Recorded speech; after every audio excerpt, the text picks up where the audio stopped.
आइए जानते हैं क्या है आज का कार्यक्रम और आज का कार्यक्रम क्या है।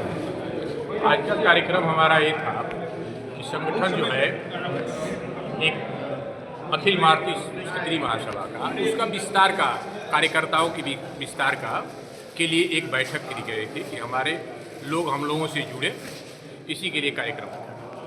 क्या क्या आज संगठन का विस्तार में क्या जैसे नई कार्यकारिणी गठन किया गया या पुराने कार्यकारिणी का विस्तार? नहीं, नई कार्यकारिणी गठित की गई है। इसमें जिले के किसको अध्यक्ष बनाया? आज जिला अध्यक्ष किसको बनाया जाता है? अभी जिला अध्यक्ष की सीट जो है रिक्त है।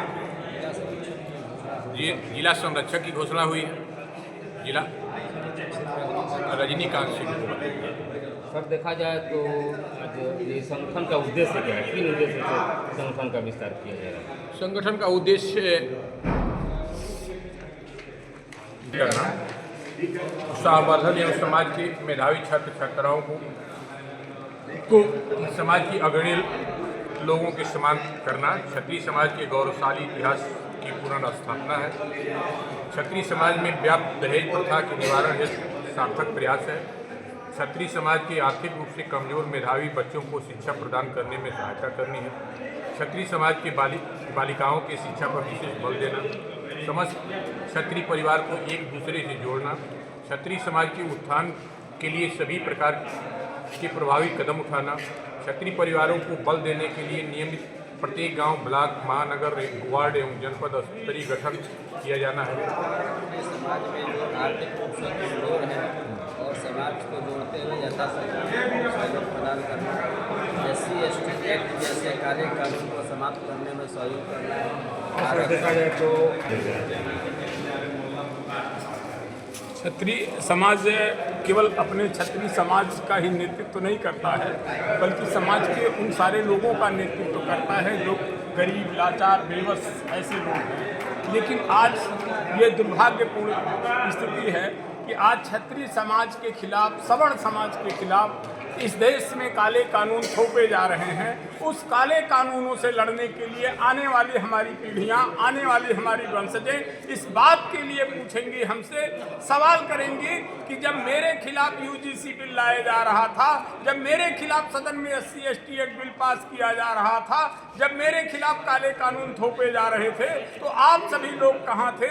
इसलिए हम अपने वंशजों को बचाने के लिए जो मेरे खिलाफ काले जैसे कानून थोपे जा रहे हैं, उस लड़ाई लड़ने के लिए अखिल क्षत्रिय महासभा अपने अधिकारों को पाने के लिए और महाराणा प्रताप के स्वाभिमान के पद चिन्हों पर चलने के लिए आज हम यहाँ बैठे हुए हैं और क्षत्रिय समाज एक साथ बैठ करके इस लड़ाई को लड़ने के लिए अपना योगदान देने के लिए तैयार। नेताजी सुभाष चंद्र बोस की जयंती भी है, उनके जयंती के अवसर पर क्या कहना चाहिए? सुभाष चंद्र बोस ने कहा था कि तुम मुझे खून दो, मैं तुम्हें आज़ादी दूंगा।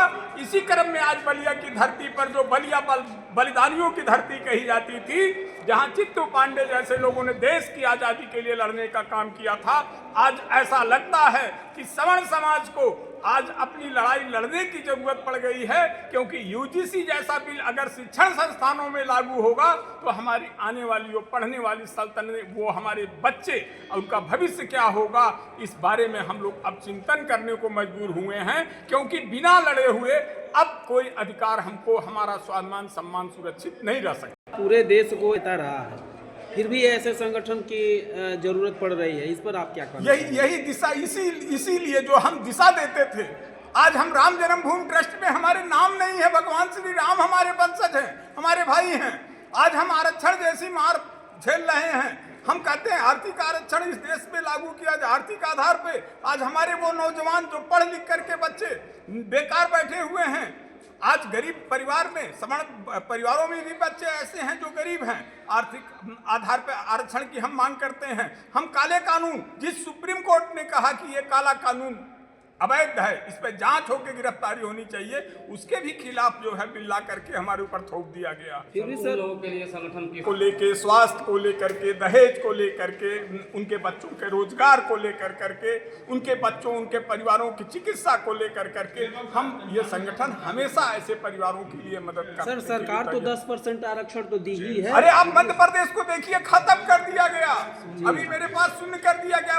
मध्य प्रदेश की सरकार ने अभी जो मैंने कल एक मोबाइल पे ऐप पे देखा कि एक नियुक्ति निकली थी, उसमें ESW गोल हम कैसे मान लें? आने वाले दिन में वो भी SW खत्म क्या कर सर दिया जाएगा। अगर ऐसा नहीं होता तो क्या सरकार को आप घेरेंगे? नहीं, बिल्कुल। अगर हमारे खिलाफ काले कानून थोपे जाएंगे तो फिर आखिर हम कब तक चुप बैठेंगे? ये समाज कब तक अपने पीड़ा को व्यक्त नहीं करेगा? हम लड़ने के लिए हम मजबूर होंगे, हम अपने अधिकार को, ये लोकतंत्र है, लोकतंत्र में हर व्यक्ति को अपने अधिकारों के लिए लड़ना चाहिए, चाहे वो जिस भी समाज का व्यक्ति हो। मैं केवल क्षत्रिय समाज की बात नहीं करता हूँ। हर व्यक्ति यूपी की क्या स्थिति बनी हुई है? क्योंकि यूपी में माननीय योगी जी मुख्यमंत्री हैं, इस समय जो इसकी क्या स्थिति बनी हुई है ठाकुर समाज? माननीय योगी जी के नेतृत्व में हम लोग तो भाई बदनाम हैं। आज यही लोग समाज कह रहा है कि भाई आपकी ठाकुरों की सरकार है, क्षत्रियों की सरकार है। हम लोग योगी जी के नाम पर तो हम उन्हीं लोगों का उत्पीड़न हो रहा है। हम तो सम्मान करते हैं योगी जी का, लेकिन आज समाज की स्थिति क्या है? यूजीसी बिल जो आ रहा है उसके बारे में अगर आप जानते हो तो आप हमको बताइए। यूजीसी आज हमारे बच्चों के लिए घातक है कि नहीं है? मैं समझता हूँ कमेटी जो बन रही है, यूजीसी की कमेटी बन रही है, उस कमेटी में जो मेंबर होंगे क्या उसमें श्रवण नहीं होना चाहिए? देखा जाए तो योगी तो कह रहे हैं कि सबको साथ लेकर चल रहे हैं। हम अरे क्षत्रिय समाज सबको साथ लेकर चलता है।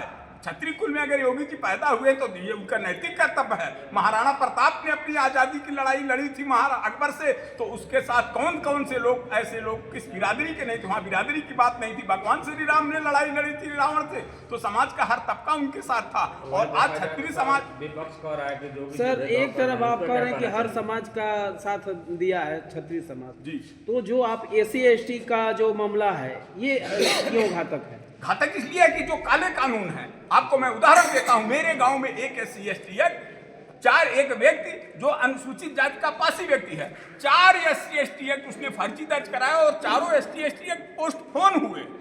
अगर हमारी बात आप शासन तक पहुंचाना चाहते हैं, प्रशासन तक पहुंचाना चाहते हो, तो मेरे इस बयान को प्रशासन से ज्ञान ले कि 4 अगर SC ST एक्ट 4 में FIR और चारों में FR लग गया हो तो मैं समझता हूं ये काला कानून है, दुरुपयोग का विषय है।